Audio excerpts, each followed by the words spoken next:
Server 10 वहाँ बात करते हैं।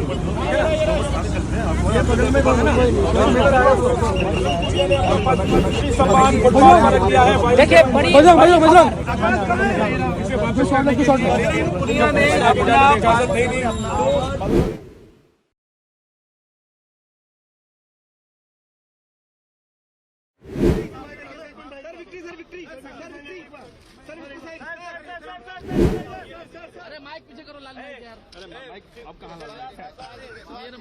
आज भारतीय पहलवान और ओलंपिक पदक विजेता बजरंग पुनिया ने अपना पद्मश्री लौटाने का ऐलान किया और इसके ठीक बाद वह पीएम मोदी को यह अवार्ड लौटाने के लिए निकल पड़े।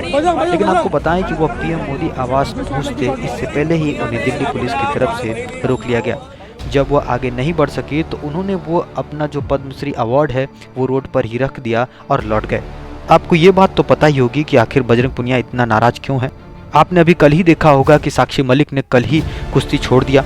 इस सब के पीछे एक ही नाम है, ब्रजभूषण शरण सिंह। ये इस बात की खिलाफत कर रहे हैं कि भारतीय कुश्ती महासंघ में ब्रजभूषण शरण सिंह अपनी तानाशाही चला रहे हैं।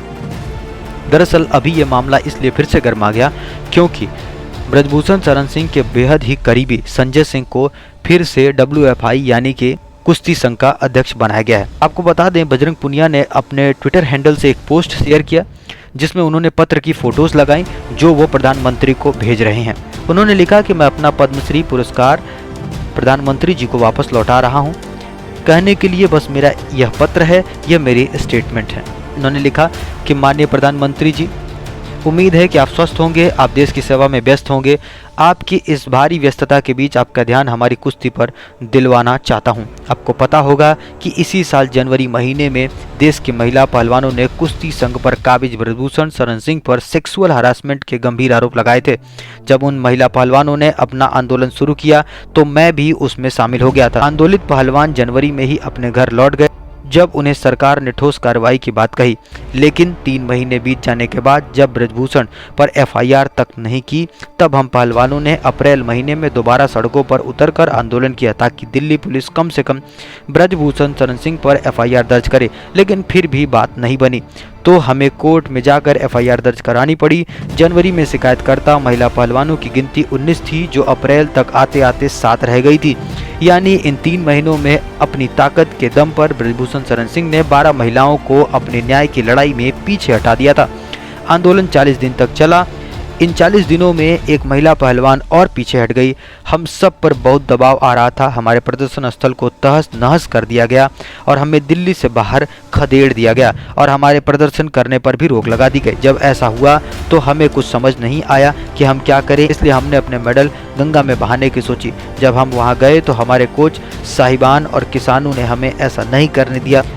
उसी समय आपके एक जिम्मेदार मंत्री का फ़ोन आया और हमें कहा गया कि हम वापस आएँ, हमारे साथ न्याय होगा। इसी बीच हमारे गृह मंत्री जी से भी हमारी मुलाकात हुई जिसमें उन्होंने हमें आश्वासन दिया कि वे महिला पहलवानों के लिए न्याय में उनके साथ देंगे और कुश्ती फेडरेशन से ब्रजभूषण शरण सिंह, उसके परिवार और उसके गुरुए को बाहर करेंगे। हमने उनकी बात मानकर सड़कों से अपना आंदोलन समाप्त कर दिया क्योंकि कुश्ती संघ का हल सरकार कर देगी और न्याय की लड़ाई न्यायालय में लड़ी जाएगी। ये दोनों शर्तें हमें तर्कसंगत लगी। लेकिन बीती 21 दिसंबर को हुई कुश्ती संघ के चुनाव में ब्रजभूषण शरण सिंह एक बार दोबारा काबिज हो गया। उसने स्टेटमेंट दी कि दबदबा है और दबदबा रहेगा।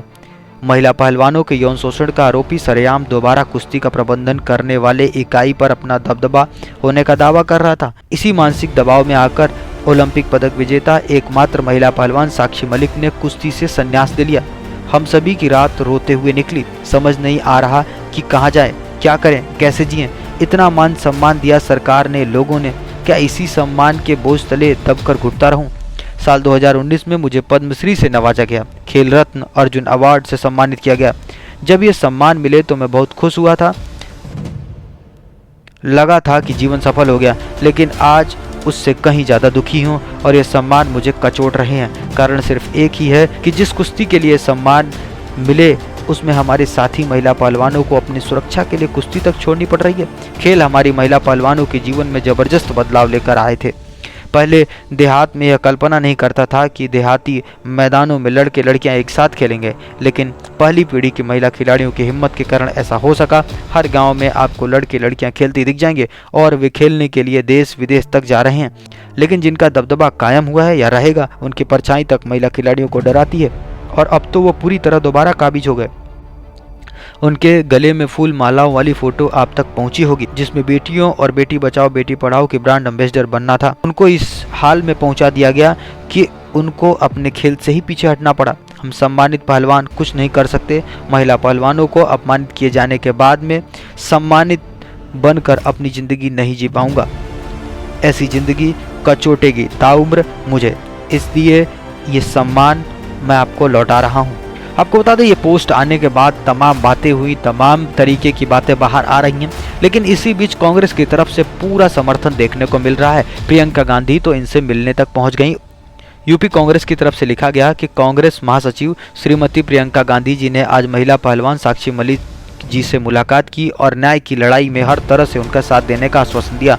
दुनिया भर में देश का मान बढ़ाने वाली हमारी महिला खिलाड़ियों ने भाजपा सांसद का यौन शोषण का आरोप लगाया, लेकिन भाजपा सरकार ने अपने सांसद पर कोई कार्रवाई नहीं की, उल्टा पीड़िताओं को ही तरह तरह से प्रताड़ित किया। भाजपा आज भी आरोपी के साथ खड़ी है और उसे हर तरह से पुरस्कृत कर रही है। देश की महिलाएं यह अत्याचार देख रही हैं। आप इस वीडियो में भी देख सकते हैं कि प्रियंका गांधी साक्षी मलिक और उनके परिवार से मिल रही हैं। साथ में बजरंग पुनिया भी दिख रहे हैं। वहीं आज इस पर रवीश कुमार, जो कि एक फेमस पत्रकार हैं, उन्होंने लिखा, हाउसिंग सोसाइटी के अंकिल लोग व्हाट्सएप ग्रुप में शेयर नहीं कर रहे। उन्हें पता है कि उनका दबदबा कायम हो चुका है।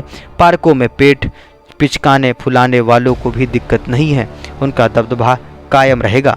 बल्कि मौका मिला तो बजरंग के पद्मश्री को फुटपाथ से उठाकर घर ले आएंगे और कहेंगे कि यह पुरस्कार उन्हें मिला है। झूठ फैलाने के जितने भी गलत काम हैं, आप इन अंकिलों से ही करा सकते हैं। आपको बता दें, ये वीडियो पूरी तरीके से ट्विटर पर वायरल हो चुका है। धन्यवाद। आपकी इस विषय पर क्या राय है, कमेंट करके जरूर बताएं।